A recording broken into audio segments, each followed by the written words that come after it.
Hello.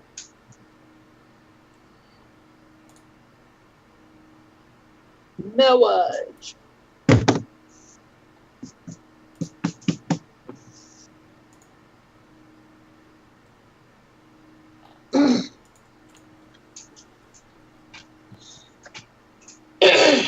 Excuse me.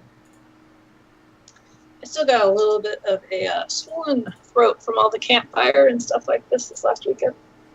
That sounds fun. Oh yeah, loads of fun. Actually, it was fun. Just the whole. Well, I have allergies anyway, so between that and campfire, I've sounded a little raspy still.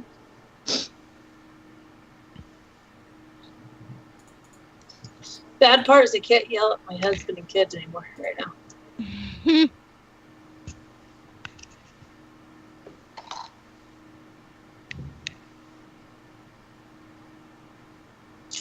Yes, I'm back. I went camping for 4 days last week, so Wednesday was a hectic day. Between laundry and getting food packed and everything else packed for camping. And when I mean camping, I mean all there was porta potties camping. Everything's so bright. Hello, Ashley. Alex still has 7 minutes left. It's alright, Jake's still setting up anyway, so you get time, Alex.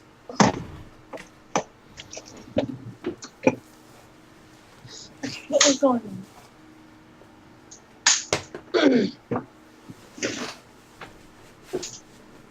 This fucking chair What about your chair? just keeps moving on me. That's what I chairs just do. spin and spin and spin and spin. That's what chairs do. Rise down, baby, No, it's rise not. down, like a record, That's baby. not what they're supposed to do. Not unless you want them to. It's just because this basement is so uneven. Not even level. Not even in the tiniest bit. My chair spins. It's not even. Not even. It's not even. I feel like I have too much brightness going on with my video settings. You do. You're like Casper.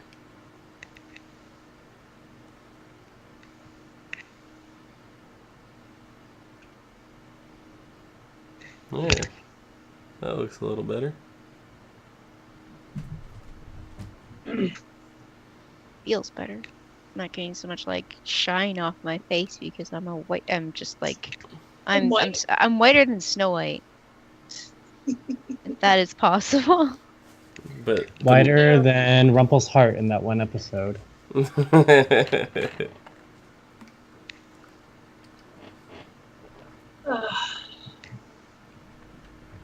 And we're leaving again this weekend. Oh, So. I want homemade corn dogs. Sorry! There's the cheddar wursts, Oh, yeah. Man, that looks They so were- good. They were so No, I don't believe you. I haven't had a corn dog in a really long time. Oh, let me tell you, those things were so easy. From start to finish, it took me 15 minutes to make those. You love my opinions on Riverdale. Well, thank you, Alex. Hey, The corn Alex. Really easy to make. I can't promise because I have not confirmed with her directly, but I believe that Cleo will be on Riverdale this season. She said she wants to try. So we will see. We will see. So Alex will get his Cleo fill in on one episode, one show a week.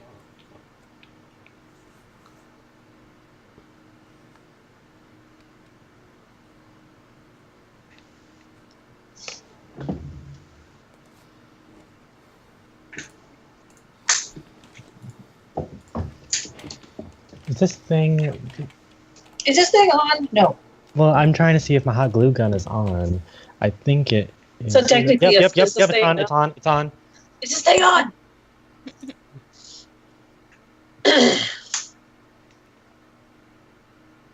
Oh my goodness.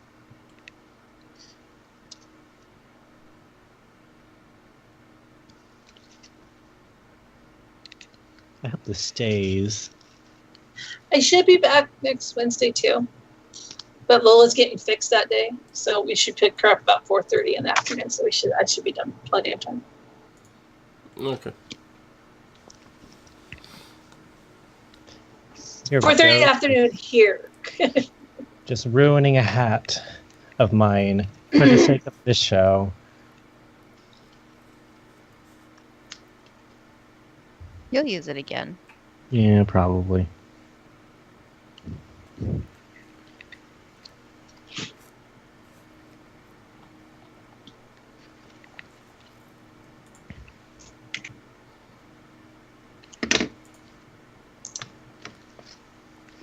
Okay.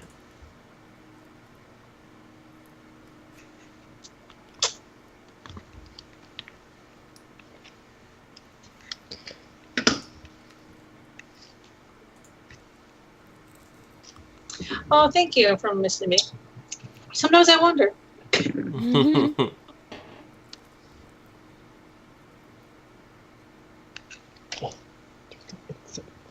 Yeah, I was actually kind of disappointed that I missed last week.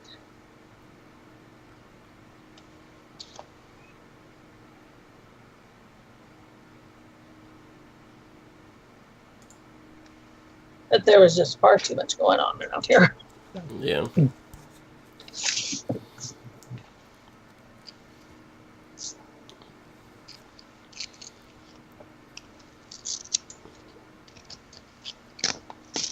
Damn it.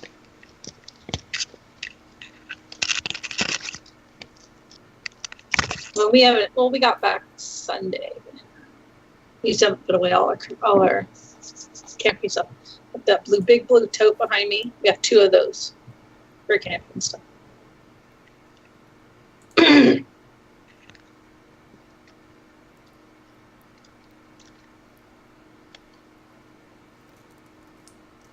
we go.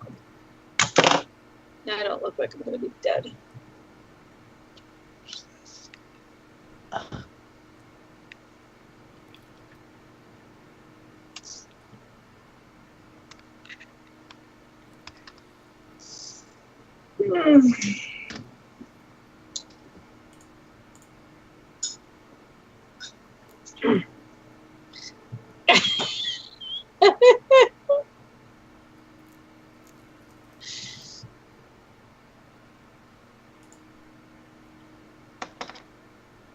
No, we camp. I had a tent, and there's no water, so no showering for 4 days, except the river if you want to go. The freezing river because it came off of the mountain. I would do it. Oh, I did. I went in. But all there was a porta potty. It was in the Mount Hood National Forest. Porta potty? That's not real camping. Whatever. When you have like 70 plus people in an area, yeah, you gotta.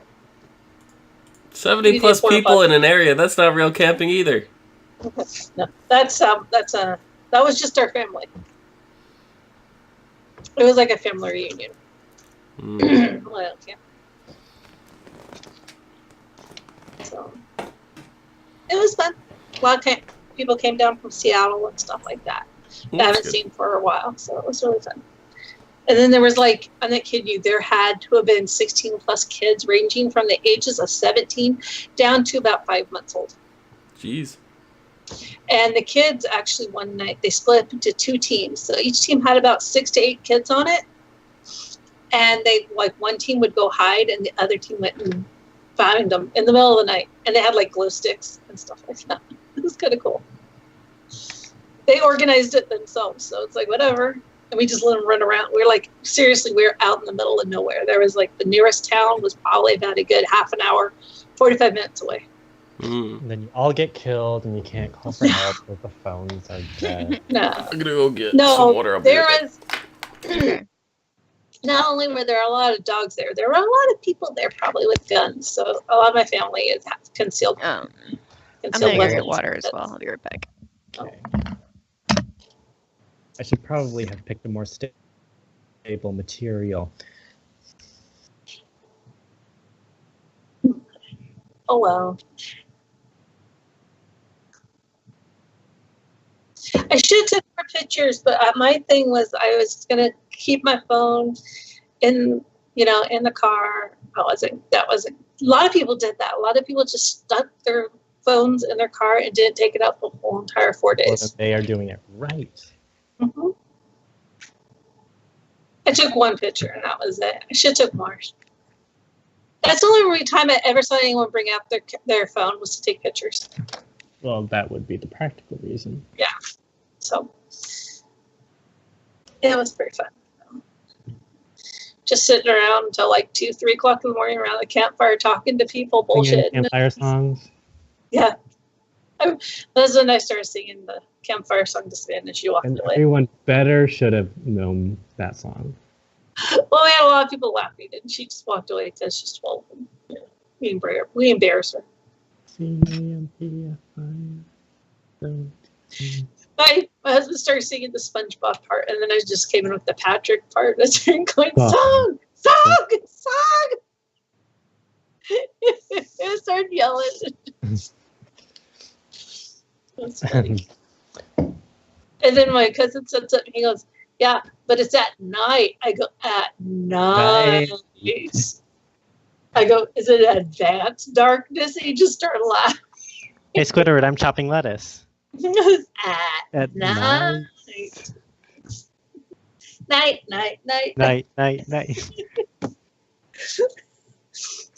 Yeah, so we were doing all that sort of stuff. It was pretty fun.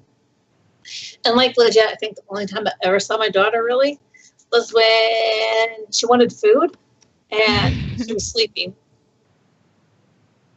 Like legit, she was gone with her cousins and stuff. I'd find one of her cousins. I'd be like, "Do you know where Savannah is?" And they'd be like, "Yeah, she's at her secret hideout." I'm like, "Okay, as long as you know where that is and you guys know where each other are, I'm good." There are no boys there? Oh, there was. They're cousins. But the oldest boy, who's like, I think he's 15, 16 maybe. He was like, "Are all these cute girls here my cousins?" And his grandma goes, "Yes, they are." Oh boy. She was like, yes, they are. All of them are Too your young. cousins. Too young for that. Granted, most of them are like your 4th, 5th cousin, but still, they're your cousins. No, don't even. We Not are not try. playing Game of Thrones here. No. I'm just saying, we were just like, nope, babies. None of that. no. All of them are your cousins. That's all you need to know. Try anything, you'll die. They're your cousins.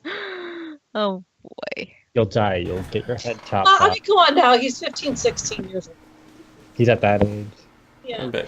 And he was hanging out with my niece who's 13 and she's like 5, almost 5'8". Are we So she's really- almost ready? We are ready. We're just waiting for you. Better wait on you. Thought Jake was still doing something. Oh no! I just took the headpiece off. It's Oh, okay. Good stuff. Perfect. Seriously. All right, starting in 5, 4, 3.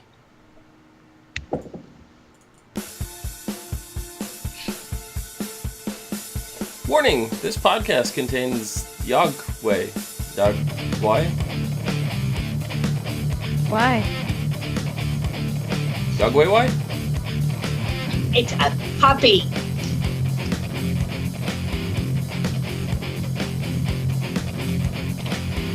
What's up, everyone, and welcome to the As Seen on TV podcast for Once Upon a Time, Season 2, Rewind. Episode 10 and 11, The Cricket Game and The Outsider. I'm your host, Dom. With me, we have Jake, Nikki, and Rachel. I'm back. Welcome back. How's it going, guys? Tired. Tired. Tired. Why are you tired? 4 days of camping. Tired. That would do it. So, alright, out of the two. Hold on. Forewarning, as usual. Do not continue watching if you are not caught up all the way through Season 6. All the way to the end of Season 6 of Once Upon a Time, because we will be spoiling things that have yet to come if you're just watching at Season 2. So, If you're new to the show, turn away, leave. This is the rewind. We're looking back at it after the fact. So, yes. Anyway, out of the two, which one was your favorite?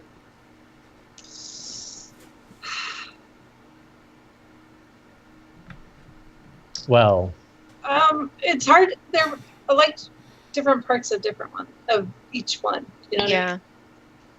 It's hard to pick up because they're kind of like they're equal, but they both have their equal high and low points. It's really hard to choose between the two of them. And they go together kind of so well that it's hard to differentiate the two. It was really difficult. Like if there wasn't like a title screen in front of the Outsider, I would have thought it was one whole episode. Yeah, it flowed really well. Yeah, yes, no, they did flow really well, but I personally think the second episode was the better of the two. The Outsider. Yeah. What do you think, Yagwai? Every time I hear that word Yagwai, it reminds me of like a religious thing. See, now the whole thing is in the episode, which we'll get there in a minute. I just want to, because we're on the topic of the Yagwai real quick. In the episode, the same character pronounces it both the Yagwai and the Yagwai within 2 minutes of each other. Yeah. So that was kind of the joke at the beginning of the thing, because I'm like, which one is it really? Because we don't know, because the show cannot even decide what it's called. So, it may be one of those words that's it's correctly pronounced both ways. Yeah, it's quite possible. Because languages are weird. They are. So, anyway, for episode 10, the cricket game, we have Hook and Cora arriving on the docks of Storybrooke. And Hook decides that, it's time to part ways with Cora. And she kind of teleports in front of him and tells him no. He's like, what do you mean? We had a deal. And she's like, ask yourself why I'm doing this. And he goes, magic. Aha. So yeah, in that point of it, because she told him it's a land without magic the first time she said we're gonna go there, and then after she's like, oh, do you see why? And he's like, shit, she just teleported in front of me in a purple smoke. It's gotta be magic. Shit, I'm gonna die if I go up against Rumple. Yeah. Yeah. So they kind of have to pair up for a bit. They don't have a choice. So it's time to investigate Storybrooke. Hey, wait a minute. Was that guy they turned into a fish? Was that Flounder? I don't think so. No. I'm kidding. No. Did they turn him into a Flounder? I can't remember. Is he even named? Like. No. I'm sure they named him in the wiki or something, but I mean, like, no. Not even. Nope. Weird. I can't remember what a flounder fish looks like, so they don't look it up. It was just like they're yellow with blue stripes. I know they really look. That's how they really look now. He's not credited at all. Wow. He had to in someone because he's like, oh, you had magic just like the other place he used to live. Yeah. Or something. He said something to that effect. I'm like, oh, okay. Yep. Must have been a very big. In the meantime, back in the charming residence, it's sexy time. I always thought this taco scene, Super tacos, was fucking hilarious. It was gross. It was, yes, and Dad, funny at the same time. It was like, Henry walks in, he's like, "Why are you guys still in bed?" And it's like, I'm just like, we're gonna make tacos. Let's go make tacos. Let's go, like right now. I do love the fact Charming's like, after all these years, we could still, give her childhood trauma. Yeah. It's like, they're like, yes, you can still do it. There are these things called locks. I know, right? Yeah, that's why Emma said you could at least put a tie on the door or something, because she gets all those kinds of things. Well, there are things called locks. However, Emma is living there. Yeah, she Yeah. has a key. They have a wooden peg lock that, is the second one on top. That involves them getting out of bed, though. Well, you could have done that when you locked the door. They the didn't first lock the door. Emma left while they were still in bed, and Then they never got out of bed. again, on the other hand, you know what? Your parents have been apart for 28 years, Right. and then they were apart again. Yeah, Henry, let's go make tacos at Granny's. Yeah. Yeah. Mhm. And that's not the first thing Emma's thinking of. That's You what I know, would be able to, they have Emma's never they have had parents alibi before. for her. Emma doesn't understand this. This is the first time she's dealing with this. And that's why... First time dealing, but she knows exactly what's going on. Well, of course she does. But I'm saying she's not thinking that her parents are doing that. You know what I mean? She doesn't want to think of her parents doing that. So... No one wants to think of their parents doing that. Yeah, stop thinking about it right now, everyone. Your parents at least did it once to have you. So they kind of, in the process, they traumatize Emma a little bit. Henry's very naive to the situation. He doesn't know what's going on. And He's so oblivious. Yeah. And, Charming is very proud that, they can still traumatize their daughter at this age. So. Gross. I think she's fine. I think initially she was like, oh my god, this is gross, but now she's like, whatever. No, she's traumatized for life. Never be the same again. And my parents are doing it. Oh. So Emma gets distracted and doesn't tell them exactly what she had planned on telling them, which was that their welcome home party later on, that she invited Regina. So when it comes time for the party, everyone just kind of jaw drop. They're in shock. And they're kind of upset with Emma at first because they're like, why didn't you tell us? And I tried, but you guys were a little busy. So... Well, you should know that when you throw a party at Granny's, everybody, even people who aren't from this town, are there because they all can fit there anyway. But this is the place. This is the place where things happen. So of course she's going to be there, regardless of who invited her or not. And Grumpy comes in being a little asshat. He grabs a fucking knife. What's he gonna do against Regina with a knife? I don't Seriously, dwarf? I don't know. I think Grumpy. I won't be upset if he's not in season 7. Just Right. But she's And then not. he goes over. Okay, Regina is serving Henry lasagna. And he's eating it. He goes, "What you got in there? Poison?" If he was poison, she's not gonna serve it to Henry. You fucktard. Yeah. No, if Grumpy is in season 7, he it's ate going to it. be in just the first I know. episode, because the first episode is going to be the only episode that we have. Well, I can't say for sure it's going to be the only episode we have of Storybrooke, but it probably will be the only episode. We may get, another flash somewhere, but we're moving. We're no longer in Maine next season. We're moving to Seattle. Well, maybe Right, they're far Hyperion enough in the Heights. future that Grumpy is either dead or some old he's a dwarf dwarf. home. Well, Old dwarf farm. from what I They're born understand, old. is everybody still remains in Storybrooke, and only Regina Rumpel, Henry, and Hook make their way out of Storybrooke to get affected by another curse. So everybody else is in Storybrooke. They didn't make it to the Enchanted Forest. They're still in Storybrooke. So we are absolutely leaving that town. We will very, very, very few and far between see it. So chances of them being around, very slim, very slim. Other than those 4 characters. I'm happy because he was like the town crier. He cried everything. He cried wolf about everything. Yep. Yep. But he I'm wasn't there sorry. when there was an actual wolf. Yeah, No. right. He's the one that made everyone He's an instigator. frenzy. Yeah, he made everyone into a frenzy. It's like, stop it! Damn sheeple.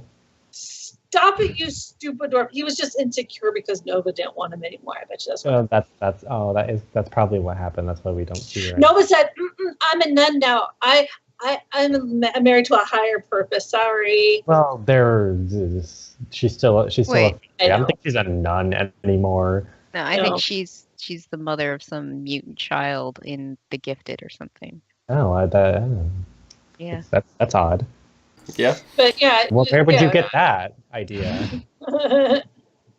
Oh no, Grumpy needs He needs some therapy. He needs to keep his mouth shut. But everyone loved that lasagna, you know. The lasagna was gone. The lasagna was gone. They ate every last bit of it. Those red pepper flakes were a hit. Yeah, to be fair though, I love me some good lasagna, so if they weren't eating it, I was gonna eat it all. But it better be, but like that lasagna, that was the good lasagna that isn't hard. That isn't frozen. Granny. No. We're looking at you. Everything is, it's baked so nicely. Like the middle part isn't like burnt, and then the outsides are, like mashed flat.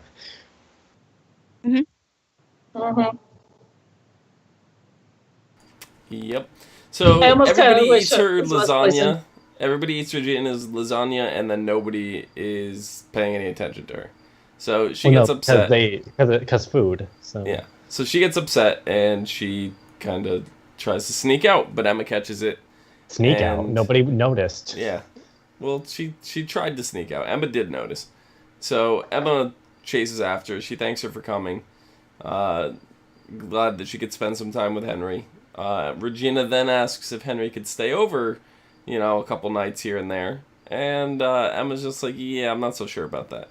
So Why? Regina kind of throws in Emma's face that she's being a bad parent, throws this little temper tantrum, and then apologizes immediately after. Emma accepts the apology and then states, the only reason that she even invited her was because Dr. Hopper said it was a good idea. Dr. Hopper. That's the reason why I don't like this episode. Well, yeah. I mean, he technically did break... He did. You're not supposed to say anything. You're not even supposed to tell people who your patients are. So, yeah he broke the rules. That you have patients. I'm surprised that you don't have as many as you probably should have, but... Yeah. And then he's like, but I didn't. I did it for good reasons. And she's like, you got your PhD through a curse. And then I love in the middle of the argument, Ruby walks over, and she goes, "Go walk yourself." Yeah, right. Go for a walk. I felt bad for Regina because she's trying so hard to change, and the only person that's seeing it is Emma, and Emma can't make anyone. Well, Emma kind of seeing that Emma and Henry, I guess. Emma starts to see it. Yeah. Until the thing happened, but then... yeah, but I don't know. I just felt bad for the whole entire time. Well, that's because we know she's trying to change. Like the entire town. Well, I think even for how stupid they are, they don't know. They just don't. I mean, even at the time when I first watched this, I felt bad for her because you could tell that she's really trying, and it's hard. It's an inner struggle between basically good and evil inside you. There's that, and there's also the preconception that everybody in that town has of Regina because she was the evil queen in the Enchanted Forest. They all just got their memories back. The only person, I think Emma said it to Charming and Snow, well, David and Mary Martin, who the fuck cares who they are? She says, she's Regina now. She's not the evil queen. Well, she was always Regina, but... Well, Regina, the mayor of Storybrooke, Regina. Well, that's not that much better. No, but it is different. She's a different person because of all the things leading up to this point 28 years, having Henry, learning to love Henry, learning to accept her faults, accepting new people in her life. That's what she's trying to overcome. All these things are just rushing in on her. It's a lot to handle. And Snow needs to keep in mind that Regina didn't have a Henry back in the Enchanted Forest. Well, she did. Not that Henry. She had a dad. But he was kind of a wuss. Yeah, he was. Mm-hmm. He was kind of her servant. He was even dressed that way. Yeah, right. But yeah, it's just Emma's the only one because Emma doesn't have any preconceived notions of her from the past because she didn't know her. So she's just looking at her as she is now, and she can see her in a different light than what everyone else sees her in. And it's just really sad because you got everyone else saying Regina's this, Regina's that, Regina did this, da da da, and all you see is the way she is now. So you got these two conflicting. Yeah. Right, and then you had the interrogation that she did, and when Emma said about Archie's death, Regina was legitimately shocked, and you kind of got Emma's broken superpower thing, whatever. So she believed Regina. So Even despite, Ruby's testimony that she saw them in an argument, she saw Regina go into Dr. Hopper's office, Emma refuses to believe it. So they go and do an investigation, and they find further evidence. Regina's files are missing in Archie's play. All this stuff, that kind of points to Regina. But Emma's like, usually, here in the real world, evidence is not easy like that. It's hard to find. So Emma's still not buying into it. So she goes, the only person I could think of that would cover their tracks and want to blame Regina here is Mr. Gold. So they make their way to Gold's shop, and Rumple teaches Emma how to use this magic dream catcher to extract Pongo's memories. And they all point once again to Regina, except this time it's like a video recording, Emma has no choice but to believe it. So she confronts Regina. Regina's still, acting clueless, because obviously we saw it was Cora. We saw that right from the start. So we as viewers know. I personally think they should have held that from the viewers for an episode. But I don't know. I think it would have been better for us. We wouldn't have dramatic irony. Yeah, I guess. I don't know. And then, so Emma's like, I have to tell Henry, that Regina killed Archie. And you see Regina sitting in her car crying because, she legit didn't do it. But, now even her son thinks that she's the bad guy, Well, also, they didn't even take him, I don't know. I think it's weird because Pongo immediately started barking at her when she came in, but any other time Regina has been around Pongo, Pongo doesn't bark at her. Yeah, Archie could have taken the cue. He could have, but he didn't. Mm-hmm. Because, Yeah, but, it's Archie. Yeah. Archie's clueless. He's a cricket. Yep. Meanwhile, back on the ship, we see Cora tells Hook that she has a gift for him below deck. And it's a stupid, lame-ass gift that nobody ever wants. It is. It's Archie. Small now. Hook gave her a heart, and he gives her Archie. Yeah. And she gives him Archie. What kind of lame-ass gift is that? Hook gives... Fierce Cora.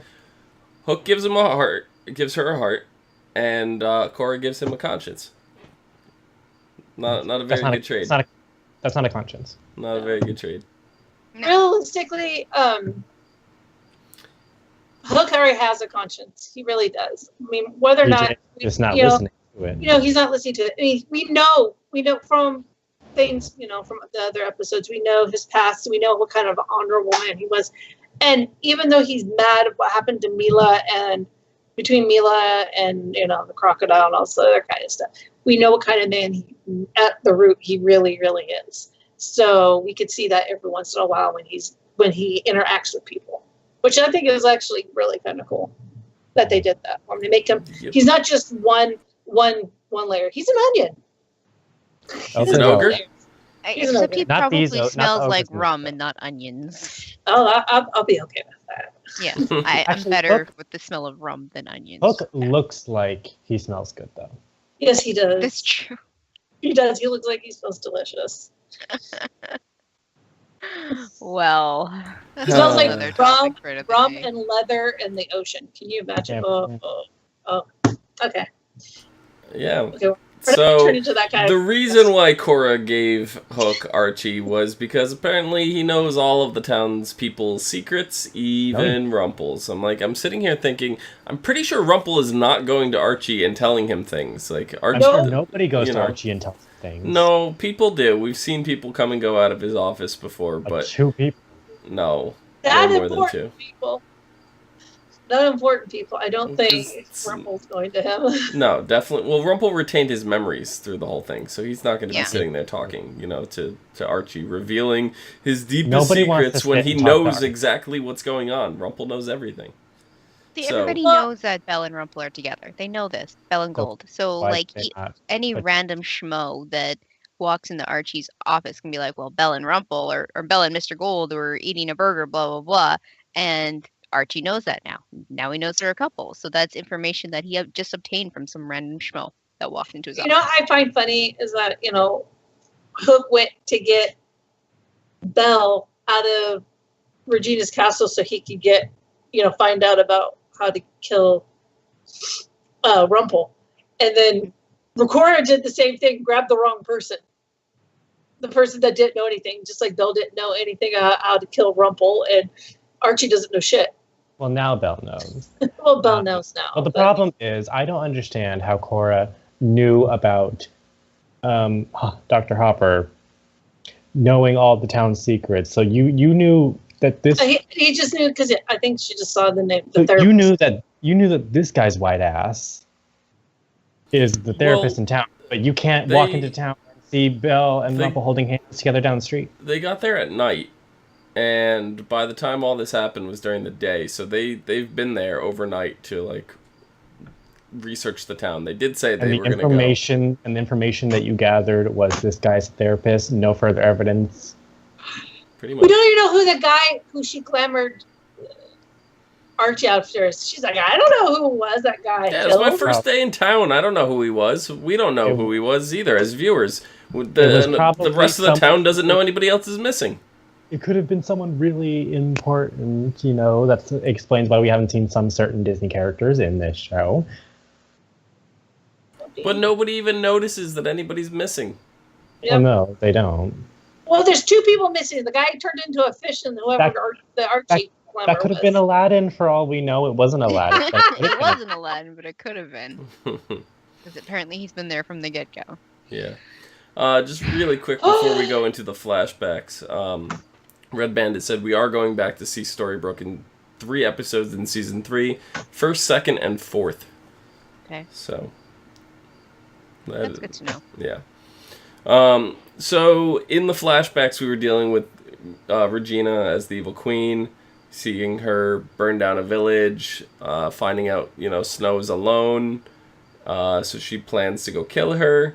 It ends up being trap Snow is setting, offers Regina a chance to surrender. When she refuses, Blue comes in, intervenes, and they capture Regina. So they're having their council meeting, which is pretty much the same council we saw at the beginning when they were discussing the curse and all that, with the exception of Marco, because Marco was never part of the council. He was taken in, I think, to build the tree. So, yeah. Build the tree. But Grumpy was there. Yeah. Of course. I mean, for obvious reasons. But yeah, Snow doesn't really have connections to Geppetto. Or Archie, really. There are some characters Snow and Geppetto, other than the wardrobe that they sent Emma through, that's really the only connection. Yeah, but I never thought about this before. There are just some characters who don't really know each other, and they had never had their paths crossed before. Like but Aurora and Snow White. Yeah, we see them now all the time, together. But I don't know, when you stop and realize not everybody is connected, and I find that interesting. There are some characters who are just completely oblivious to what's going on, out on the other side of the world. Well, I mean, they are all connected in a way, because if Snow doesn't know, Mulan directly, she only recently found out. Snow knew of, Belle or, I don't know, whatever the case is, but, somebody knew somebody. Did Snow even know Belle? I don't know. I don't think I don't know for sure. He didn't. No, they didn't. Well, Belle knew Grumpy, Grumpy knew Snow, Belle knew Mulan, so there is a connection, but it's not a direct one. 7 degrees of Kevin Bacon. Yeah. Oh yeah. So how many? So you are. So how many times removed is that from Belle? Right. Well, let's removed do from Belle. Let's do one further. What about Nova? From Nova. No, from Nova to Prince Philip. No. Nova knows Dreamy / Grumpy, who knows Belle, who knows Mulan, who knows Philip. Yeah. Who knows Aurora? Well, actually, Belle knew Philip too, so you can.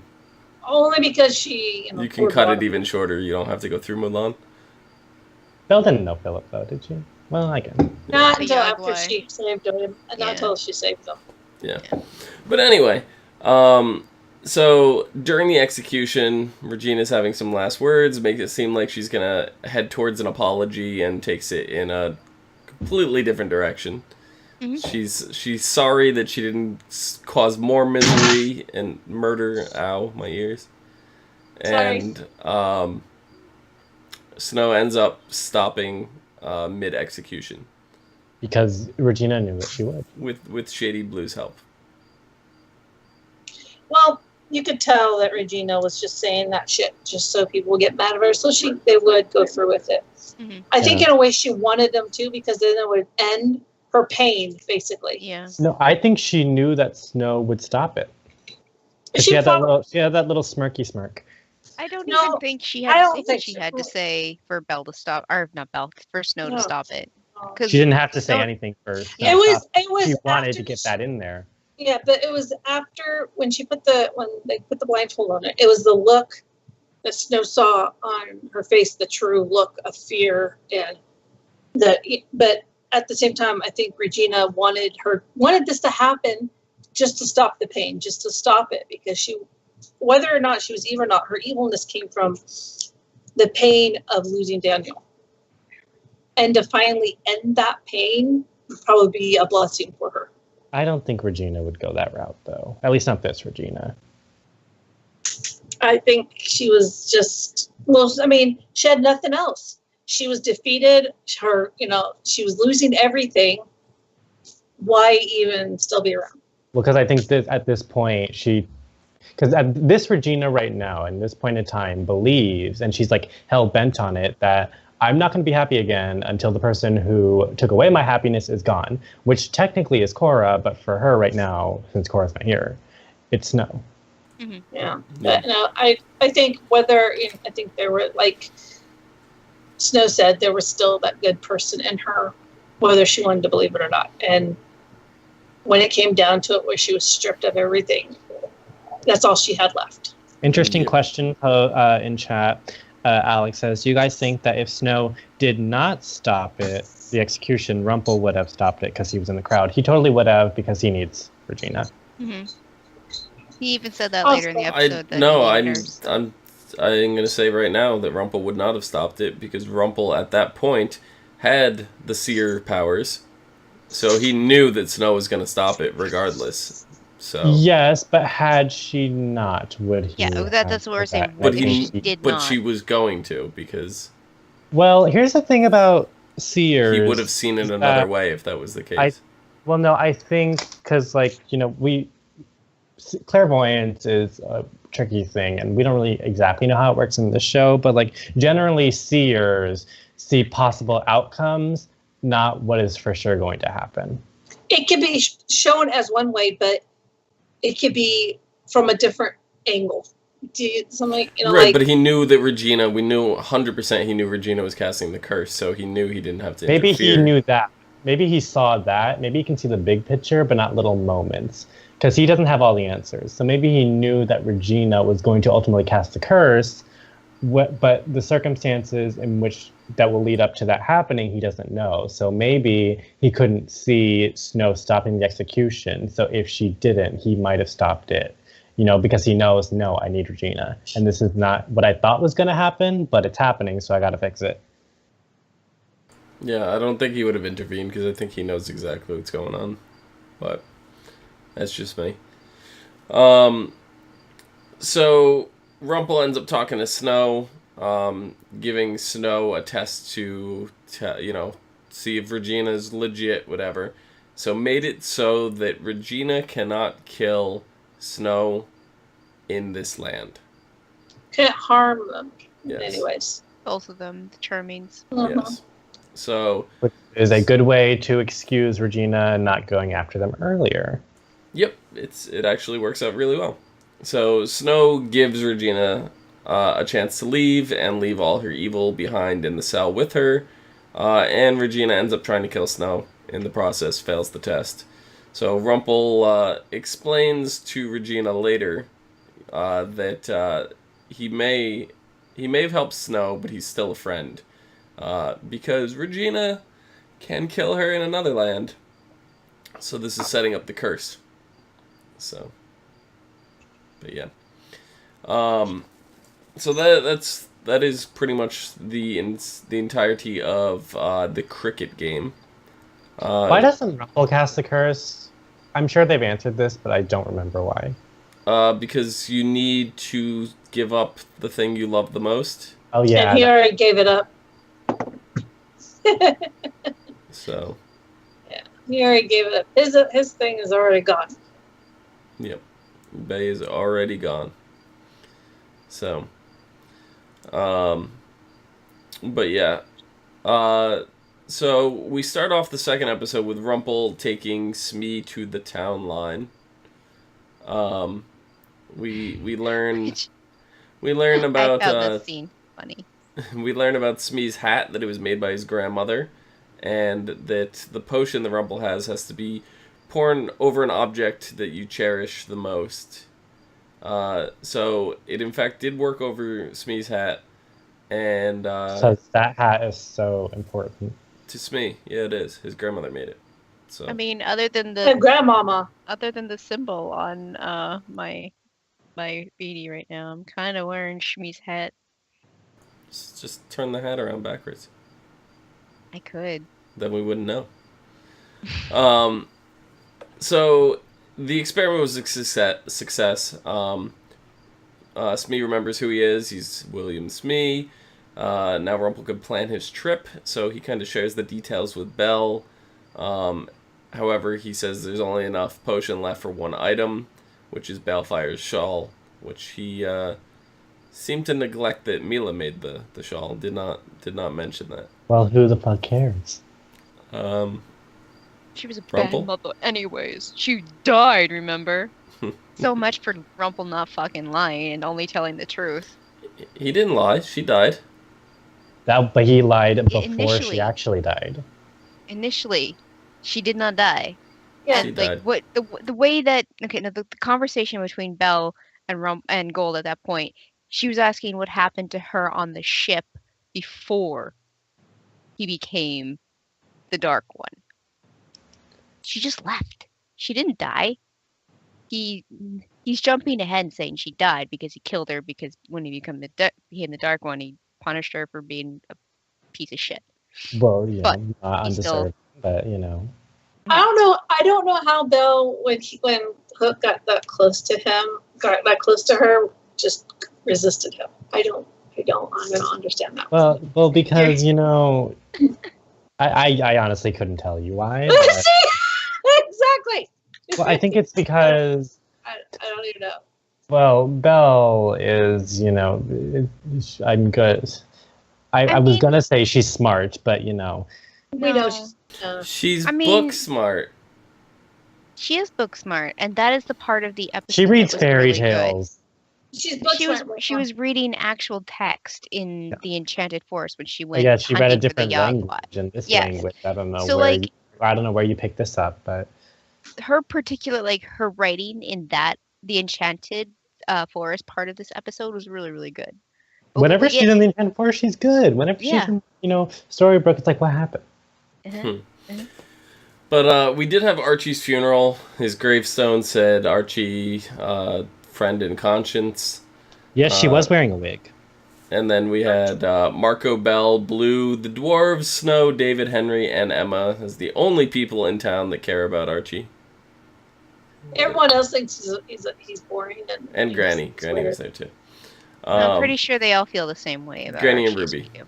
Yeah. I think I they miss- all went. I think they all went there out of necessity. See, they were all having dinner at Granny's, and they're like, "Hey, Archie's having a funeral," and they're like, yeah, we'll come." I miss Granny playing a bigger role.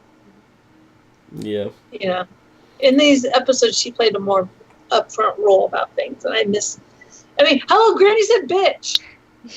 Yeah, And they used to curse on the show. Yeah, she does have that quip about her where she's just like clever and nasty at the same time. Yeah. I want a show with Granny back in her, back in her youth, being a wolf and slaying everybody, both metaphorically and physically. I'd even be happy with just a flashback episode, to be honest. Well, that'd be great. How did we know how she turned episode of into her making meatloaf in the Enchanted Forest. just I know. It's much harder to make killing. in the Enchanted Well, Forest. what did she kill to make the meatloaf? What did they eat back then? What? Ashley said I forgot that Archie died. Well, because and yeah, I did too, to be honest. I mean, because he didn't. So there was nothing to forget, and and I wish I had forgotten that it was revealed that he didn't. They won't let us forget about Archie. Not that we just want to forget. Well, yeah, to me he was dead, but then like we started doing the rewinds, and then he's back all of a sudden on my TV screen. I'm like, oh yeah, you were a thing. You were a thing. I mean, it sounds really bad. The actor they got to play him is really good, but at the same time, his character is very freaking annoying and pointless. Well, I mean, the actor is not bad, but he's good at playing, this boring, worthless piece of shit. Yeah. I mean, we all have issues with the writing on this show because there's just so many characters. I referred back to Belle. Yeah. No, like if it's the fact that we don't like a character is written a certain way, it may be the fact that a character doesn't get enough screen time, which may not come down to the writing, that may come down to availability. But yes, like you can't instantly assume that because a character is not showing up on the show was reason for the writing. They had an arc, for example, planned for Ruby, planned for Dr. Whale, which we have not seen yet. The hooks, no pun intended, for the those scenes. They'll be coming up in a couple episodes from now. But because the actress Ruby Meganori, she accepted a role on another series, and she left. And then that show was canceled. Right. So that's no fault to the writers. That's the actress. So you can't always blame the writing for that. Things like the way Belle is personally written when she is on screen, that's something we can, Yeah, well, I mean, the same with Archie. Archie is a poorly written character. That's what I was going upon. Like, it's just like, because there's so many characters, they can't put the right amount of time into the characters that are on screen at the moment. Yeah, which is kind of a reason why I think they're stepping back from the large cast this coming season, and they're which is good, bringing it tighter, But yes, what I like about this coming season too is we're gonna kind of get that season 1 mystery of who is this character again, because it's gonna be a curse and present day, and we're gonna get flashbacks to find out these characters, and all bets are off. Do that back in season 6, and it didn't work. Well, all bets are gonna be off because we actually don't know who most of these characters are, because we think we know who Cinderella is, but there's going to be another Cinderella. We think we know who Alice is, but there's going to be another Alice, so. See, we kind of hoped for the same kind of feeling when they they were introducing all the Untold Story kind of elements. But there were like 3 episodes of that, and those characters never showed up again, nor did they really have an impact on the episode that they were in. Yeah, so like, I kind of wish they would have delved into that a little bit more, but I think now that these are characters we're familiar with, but it's going to be more impactful that we think we know how these stories are going to go because we saw them before, but it's like, no, these are different characters, and their stories are going to go, in a completely different direction. Yeah, they're the same. The only thing that will come is that possibly get the same name. Yeah, but their stories are different. Yeah. We don't, for all we know, in this one, Cinderella's dad doesn't die. And she isn't left with her evil step-parent, In the original Cinderella story, the dad is still alive, and he allows this stuff to happen to his daughter, and it's really fucked up. I hope kind of explore why that is, if they do that version of the story. And that is the French version of the story. Yeah, so there's a lot of different avenues they can take. Yep. And Anastasia's stepsister. Yes. No, but with yes. Okay. There. Move on. We can move But on. with Archie gone, it leaves Pongo ownerless. So Emma decides, maybe it's a good thing for Henry to take care of Pongo. Or why didn't they give him to Roger? And this is how you introduce him and Anita. But no, we saved that for, a later season. But even though those two characters, never made an appearance in the show, yet we have Cruella and we give her own backstory that connects nothing. She doesn't even connect to Pongo at all. But this sets up that the place is too small, and that Snow wants to move. Meanwhile, we have, Grumpy, who wants to know when they're going back to the Enchanted Forest, because, everyone's homesick. They're also kind of worried that the town isn't safe anymore, and what will happen if people come into the town and accept that magic is, real and things and like that. Here goes Grumpy overthinking everything and being the town crier. Guess what, Grumpy? You go back to the Enchanted Forest, you're gonna get eaten by a fucking ogre. What is more safe? Ogre they told her that. Land, they told her a few that, stabs. Or meeting, for heaven forbid. You have Charming too. People. Charming wants to go back as well. He wants to go back and fight for his land. He wants to overthrow Korra. All this stuff that he thinks is going on. He wants to live on a fucking farm. God, it's like, no. He is a farm boy. I think David like kind of misses, and like he'll never openly admit this, but he misses when his life was simple and like with just him and his mom on a farm, and we didn't have to worry about any of this. We all know in the end of this last season, they finally get their farm. It's true. Yeah. It's only taken them how many years to get their farm? Your mom's still dead. 4. 4 years to get their farm. I mean, like... Well, 4 seasons. It's more time because time jumps. Yeah. It's been like, with all the time jumps that they have, it's probably like 500 years later. And 500 years later. I don't know. I mean, even was it Snow that told Grumpy, dude, there's ogres infesting everywhere, and he's like, I still want to go back. And he's making everyone all mopey and I don't know. But it's not Grumpy saying that he wants to go back. He said people are talking. He's the one speaking up for them because nobody else wants to speak up. Well, nobody else was told either that, there's ogres infesting. We don't know for sure. But I mean, like, I don't know.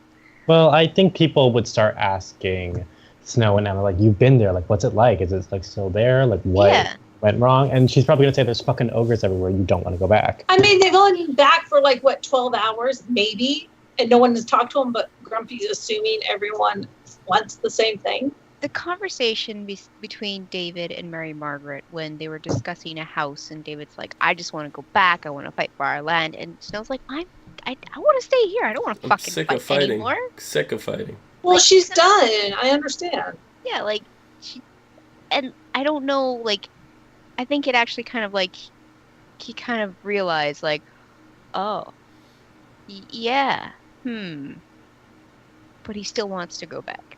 But he's not gonna tell her that anymore. I mean, you understand that they do want to go back home because it is their home.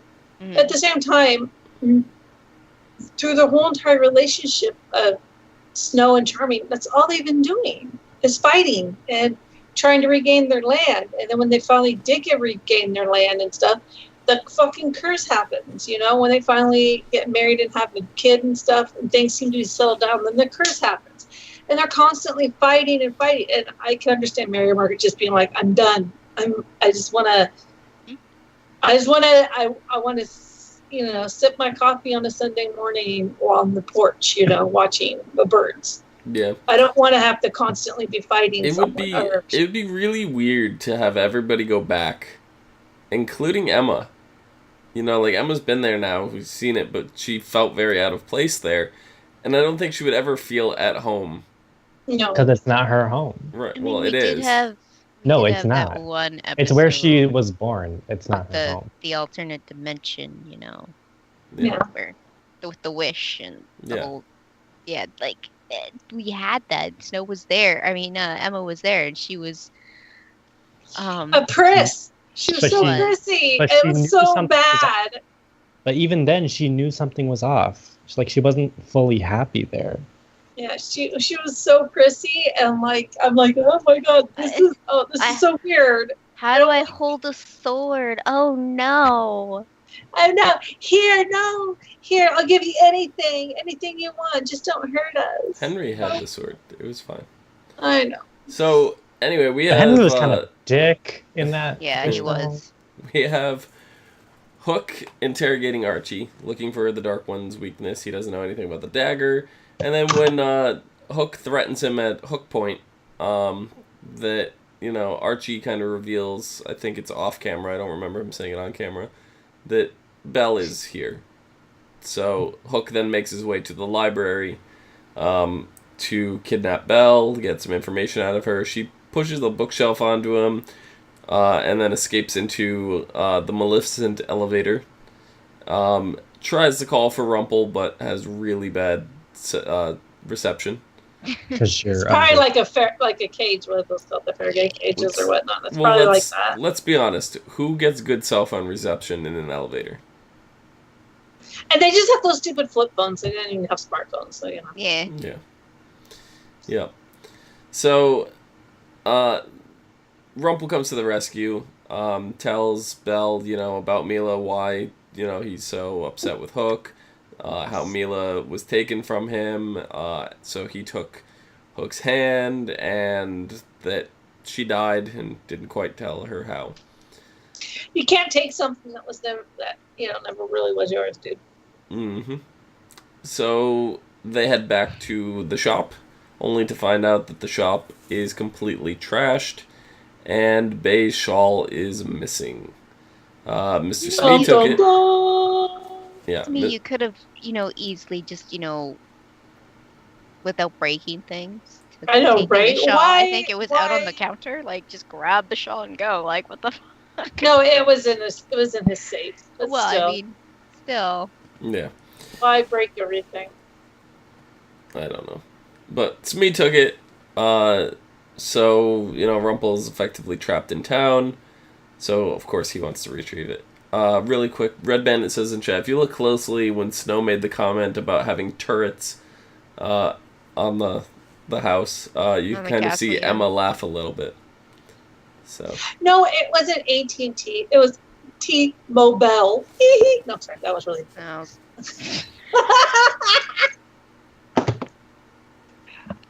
Why did that one get me? He didn't even talk ducks. He's funny. Yes, I did it. Oh, God. that just happened. Jeez. Oh, Belle. Get out of here.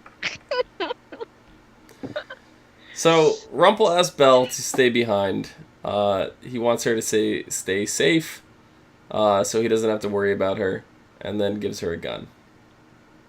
Gives her a gun. Give someone that's never seen a gun. Yeah.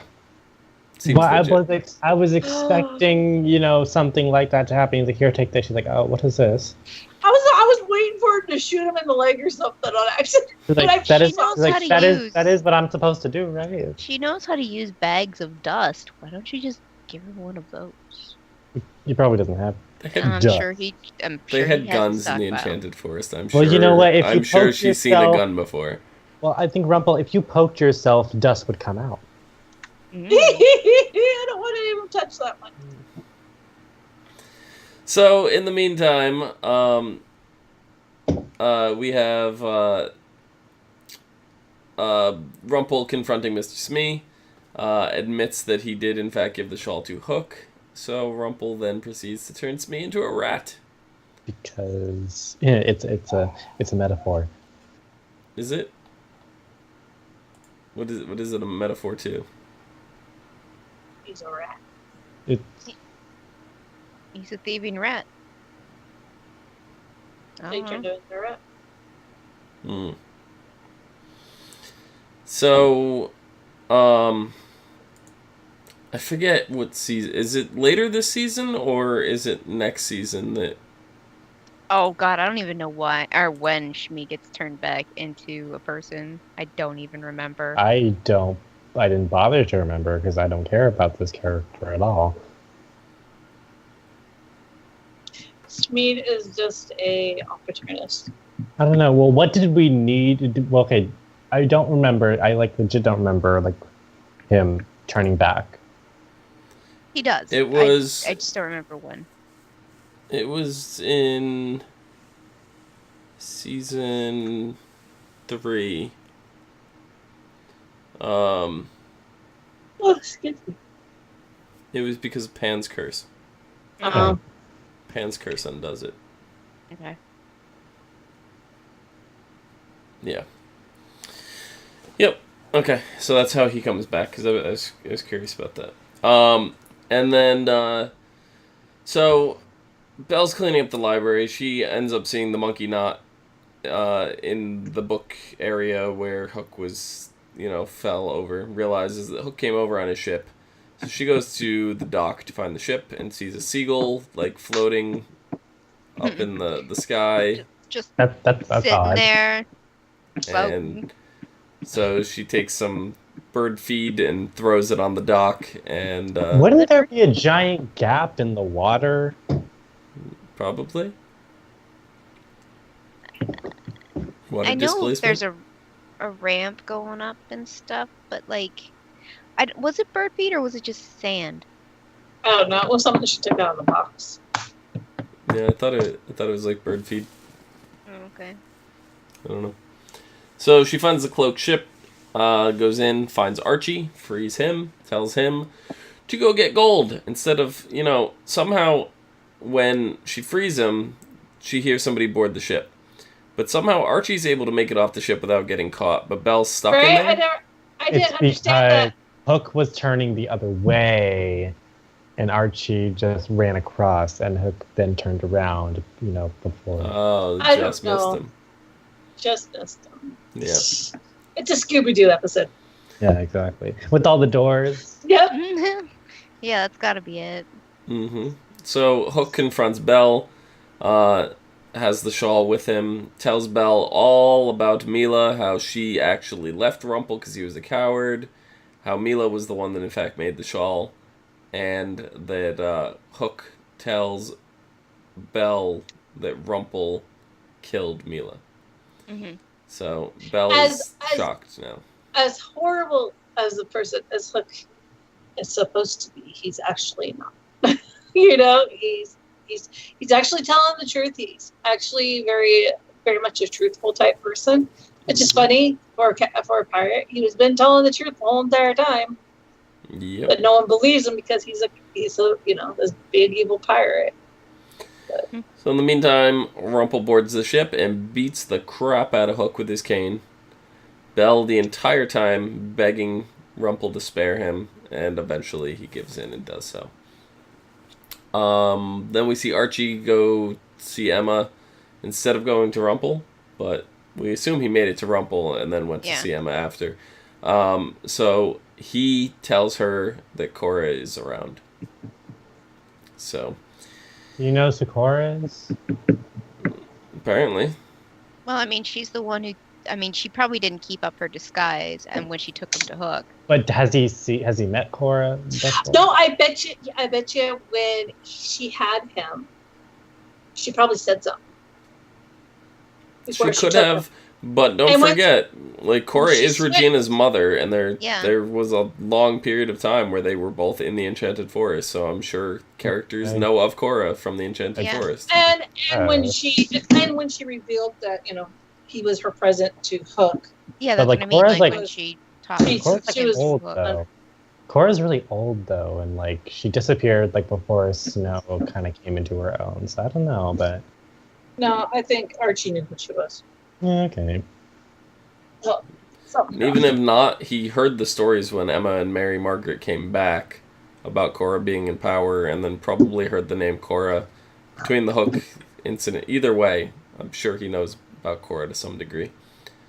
So we don't see anything further about them revealing the fact that Cora is there to the rest of the town. I'm pretty sure we get that next episode. But in the meantime, Rumpel, now getting his shawl back, decides, it's time to make the trip over the town line. Drives his nice little black caddy up to the line with Belle. Puts the shawl on, walks over the town line. You have to make it slow for dramatic effect. Of course. Yeah, Retains all his memories, wishes that Belle can come with him, and then next thing we know, Hook shoots Belle. Belle falls over the town line, injured.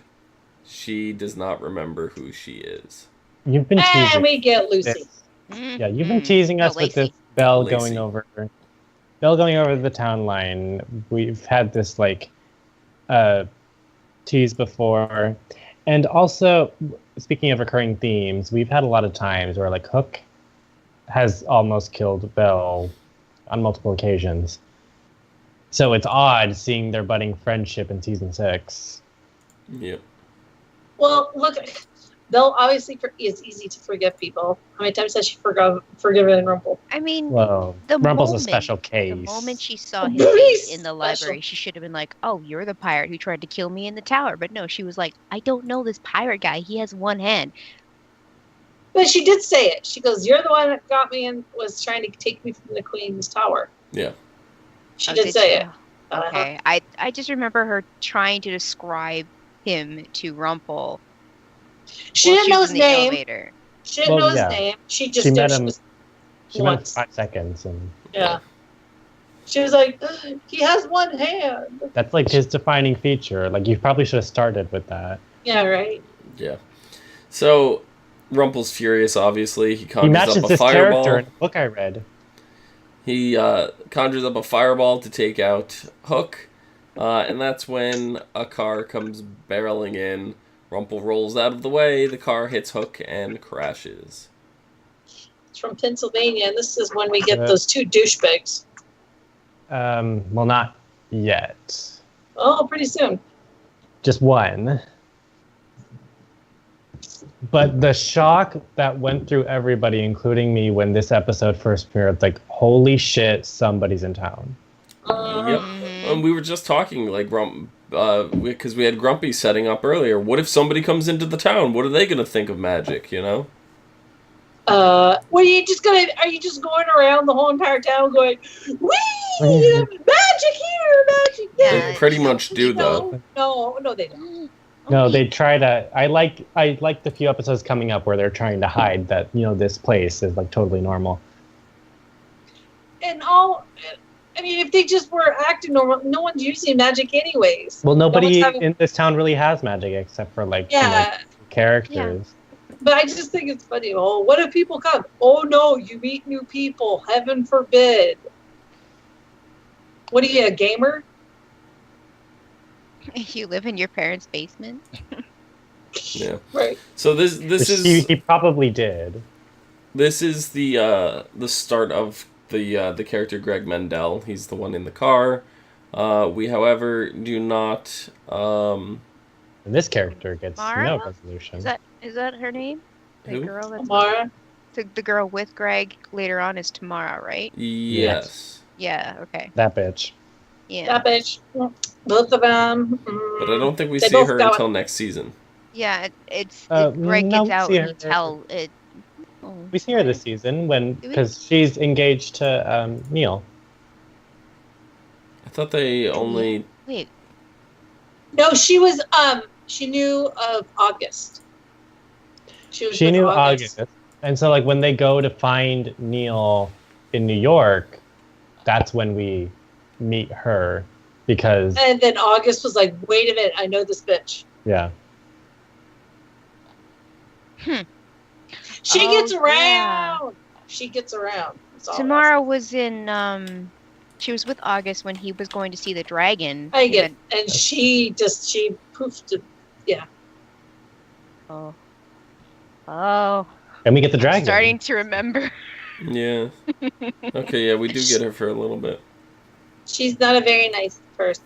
No, she killed the dragon, but didn't kill the dragon. We still don't know how that went down. She's first mentioned next episode, and then her first appearance is in the episode "The Queen is Dead," which is episode 15. So we don't see her for a few episodes still. So Greg Mendel is the same case. We don't see him for a little while. Well, we technically saw him. He's in a coma right now. So I mean, we saw the car. We didn't see him. Yeah. So, but yeah. Yeah, that sets that up. And then we have the flashbacks, right? So this is where we get the Yagwai, the Yagway, which is pronounced different every time we hear it. I like when they introduce. Actually, that's really quick. Did I miss the Lost references? I forgot to mention. The only thing was Dopey wearing a Geronimo Jackson shirt. That was it. Again? Yeah, it's like the only thing he wears. Does he not do laundry? I guess. He just lives in this shirt. He like works all day in it and he sleeps all night in it. And it's just like sounds like my 12-year-old. Yeah. It's pretty much, I can almost guarantee that anytime you see Dopey on the screen, he's wearing a Geronimo Jackson shirt, and if he's not in the Enchanted Forest. So that's pretty much it for that. But yeah, so we have Belle looking for, adventure in the tavern, as we mentioned. Dreamy comes in to thank Belle about Nova. Who's still dreaming at this point. Yes, so they could run away together. This is before, everything blows up there. And then keep in mind, this is also after she leaves Rumple for the first time. Well, he told her to leave. And she did leave, and then she came back, and then, he did that whole spiel, and so now she's getting drunk in a tavern somewhere. Yeah. Well, didn't like him because he was coward, and then when he started doing all this evil stuff, she was like, oh, a bad boy, and then she got all randy on him. Well, what happened was, okay, so at first, she was like breaking him down. Mm-hmm. And then he told her, then he started warming up to her, and then he realized, okay, you are a prisoner here, I'm letting you go. She let him go. Then she came back, because, she realized that she loves him. And then she started breaking the curse, which we've never seen this come back, by the way, breaking the Dark One's curse with Cherlovskis, which I'm surprised they never brought back. But she started doing that. He didn't like that because he was losing the magic. Then he told her to go away. He was almost going to kill her. He wasn't going to kill her, but it felt like he was. Then she ran off. That's when she realized, I don't mean anything to him. Magic is more important to him. So that's why she's getting drunk in this tavern. And then she goes off on her own little adventures, which I would love to see more episodes of her just on her own, doing her own little thing. Yeah. She was given the fairy dust from Dreamy, though, for repayment, And that is illegal. He smuggled that shit. Yeah, probably, pretty much. Yeah, he shouldn't have taken it out of the mines. It's not meant for that. I'm sure Nova gave it to him, but that's still illegal. Yes. And it was in repayment for, Belle's advice before Dreamy and Nova to run away together. And they never do. No. Because Nova's like, I can't. And the Nova is in town somewhere. She's in Storybrooke, and she's avoiding Grumpy. She's because he needs to sort out some issues that he has. She's like, you're too much. She doesn't like. He's too grumpy. She likes Dreamy. She doesn't like Grumpy. She's like, Grumpy, you need to keep your mouth shut because you're an ass. Pretty much. So the hunting party's looking for the Yagwai. They tease Belle for reading books, which she translates for them. Which is probably in Chinese. By translate, she lies to them and says that it can be found by the lake when, in fact, it prefers mountain regions. The fiery dog thing loves to be by the lake. Yeah, that makes a whole lot of sense. Well, of course, these guys are stupid as fuck.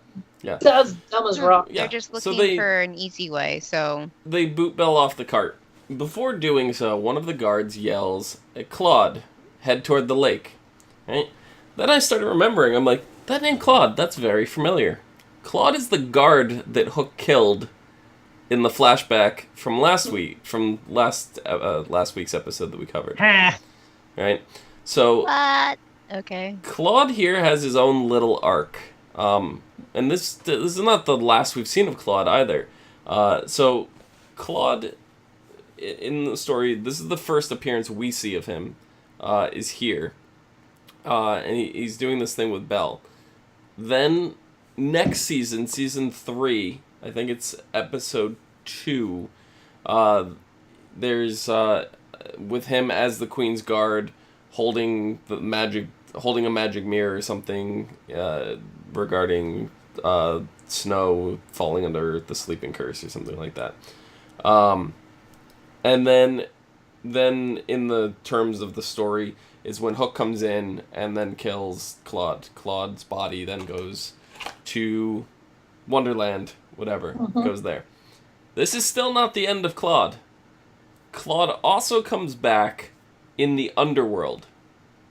Right? Oh my God, Claude, just go away. Claude, producer's brother Claude is the one who dismantled the phone booth that they used to talk back and forth. Oh, yeah. Yeah. So this little character that was like twice off mentioned by name, has shown up and had his own little arc, and I thought that was really interesting. Would you call that an arc? I would, actually. I would. What did he learn? He learned that what did Regina... we learn? He learned that Regina got him killed. That's what he learned. But Regina didn't get him killed. He did, because he was working for her. Yeah, but like... Working for evil is bad, but he didn't learn his lesson, because then he's working for Cruella in the underworld, so... Well, he can't die again. He made bad choices. Yeah, and he continues to make them. From it. Yeah. Exactly. He's still just a dick. Yeah. So I wouldn't call that an arc. It's an arc. It's not. He's in the same place he was. There's no arc. It's a point. It's a point, and he's staying there. An arc does not have to have a lesson to it. Well, the arc needs to go somewhere, and he didn't go anywhere. Yeah, he went to the underworld and dismantled the phone booth. Not physically, Diphthong.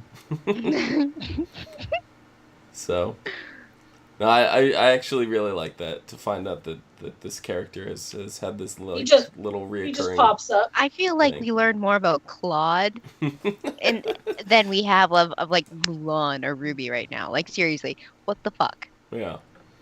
So, but yeah, I thought that was really cool. So, Belle goes looking for the Yagwai tracks it down to the mountain region, finds its cave. The direct image of the book, is drawn. She goes there, steps on a twig, wakes it up. Mulan has to come out of nowhere, save her. Gets mad that, she's been tracking the beast and now it's gone. She just kind of leaves Belle in the middle of the mountains. I've been tracking this beast for weeks. Belle's like, meh. I did it a couple hours. I did it a day. Mulan, what were you doing exactly? He's smelling poo and watching the tracks. Oh, the poo must hurt that poor thing.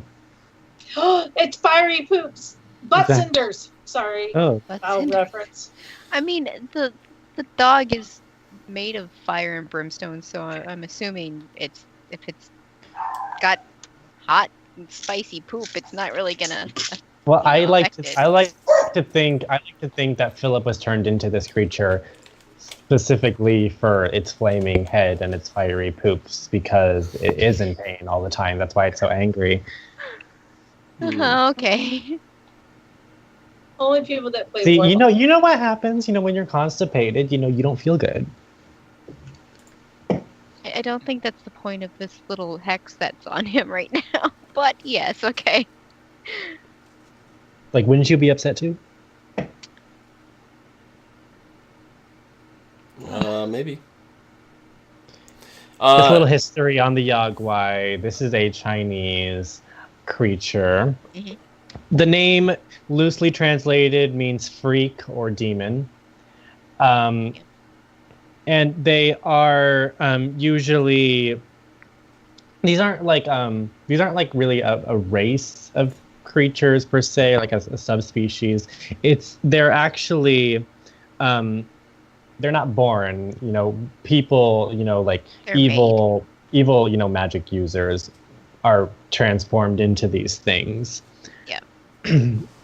So it would make sense. Well, I mean, not really make sense in Philip's case because he didn't do anything wrong. But like, Maleficent turned him into this beast. Yes. As punishment for, punishment. He didn't do anything, but she wants to punish him. So she wants to punish Aurora, so by punishing him, she's punishing Aurora. It's the same way, why Hook shot Belle, and and this is a good way. She chooses a Chinese beast, and we're in this part of the Enchanted Forest, and I don't know exactly where this is. I'm going to assume it's near Philip and Aurora's castle. It has a lot of Asian architecture there.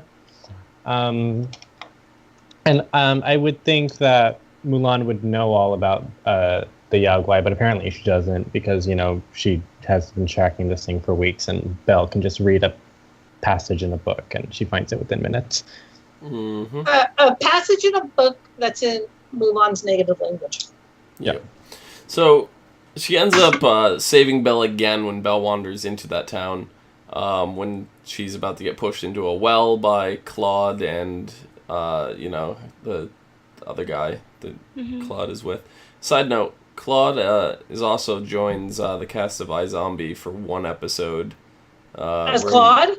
He plays a security guard during an incident where there's a huge zombie outbreak. So he played a security guard in both. Yeah. So yeah, he's a guard in both shows. He's typecast. Yeah. Sorry, Claude. Yep.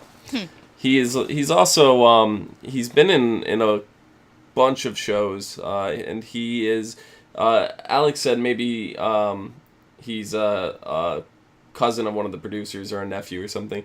He's not. He's actually a Canadian stuntman who appears in a lot of stuff. He actually did some fighting in mixed martial arts, the MMA.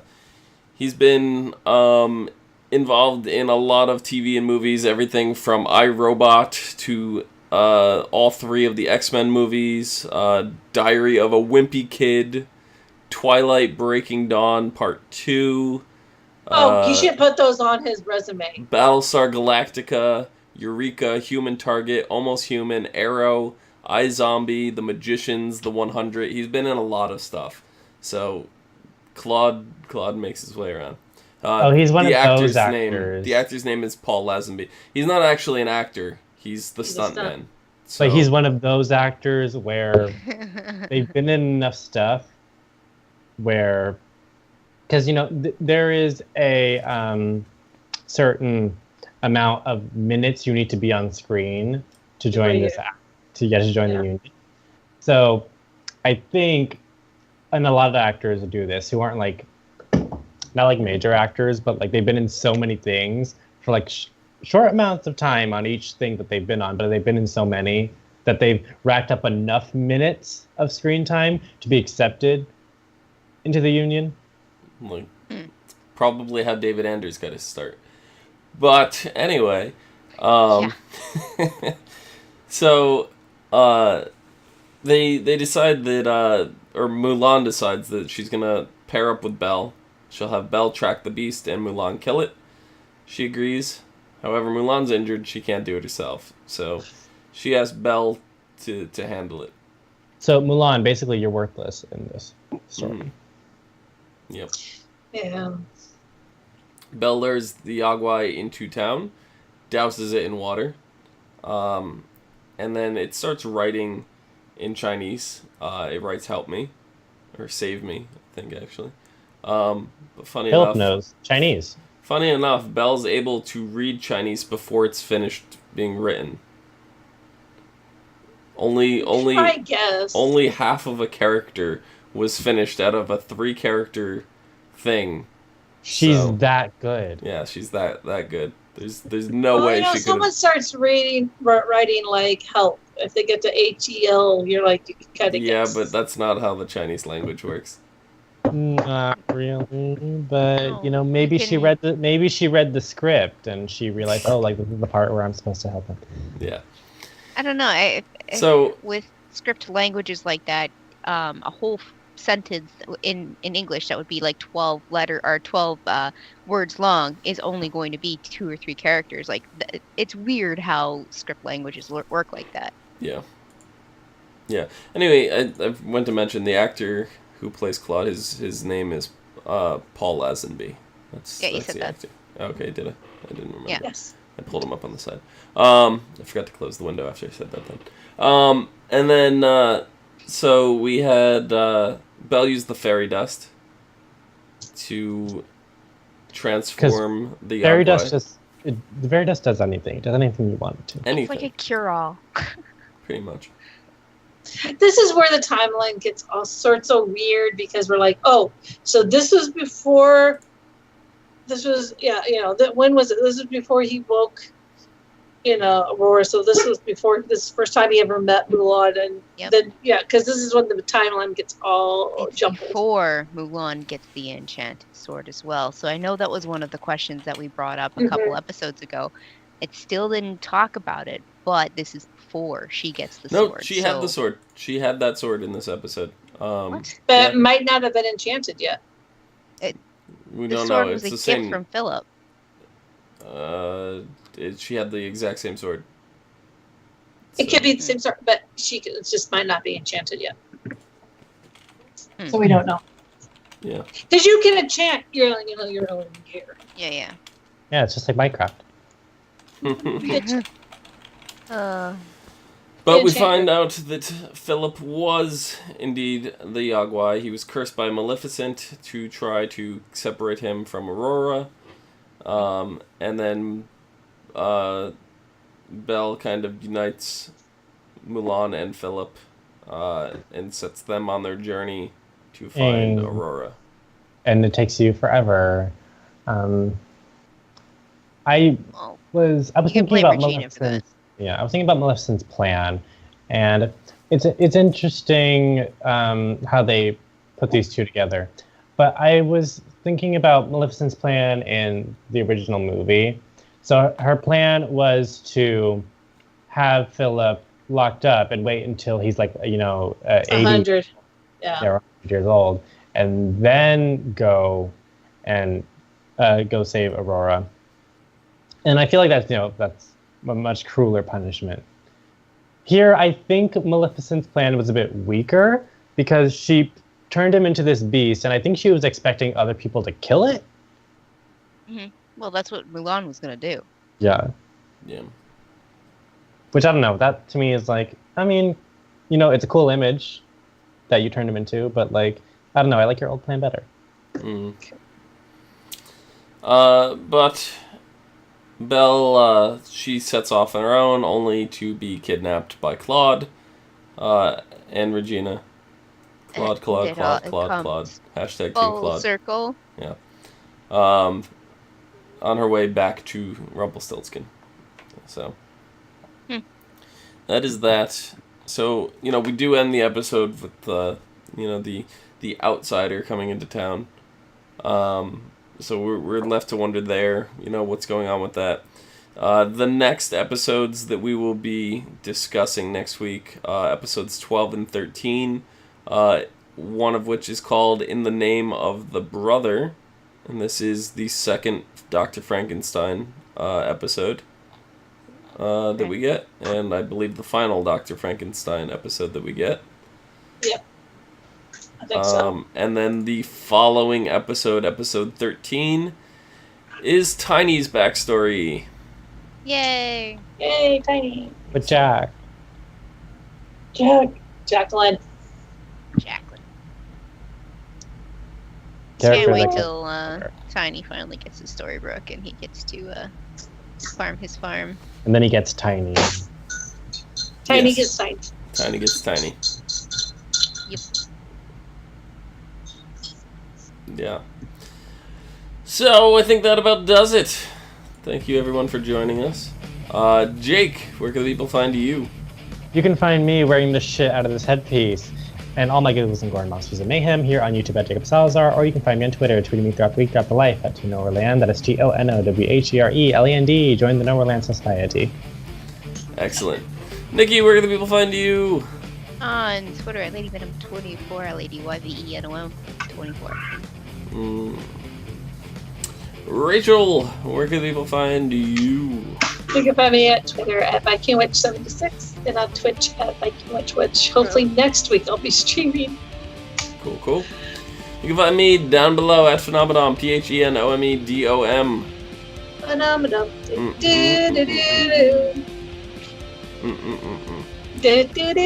And you can find us all on Facebook, Gmail, G+, Twitter, MySpace, and right here on YouTube at /ASO TV Podcast for some more podcasts for some of your favorite TV shows, games, and movies. Until next week, see you guys later. Don't get T-Mobile. They're crap. Stop it. Stop.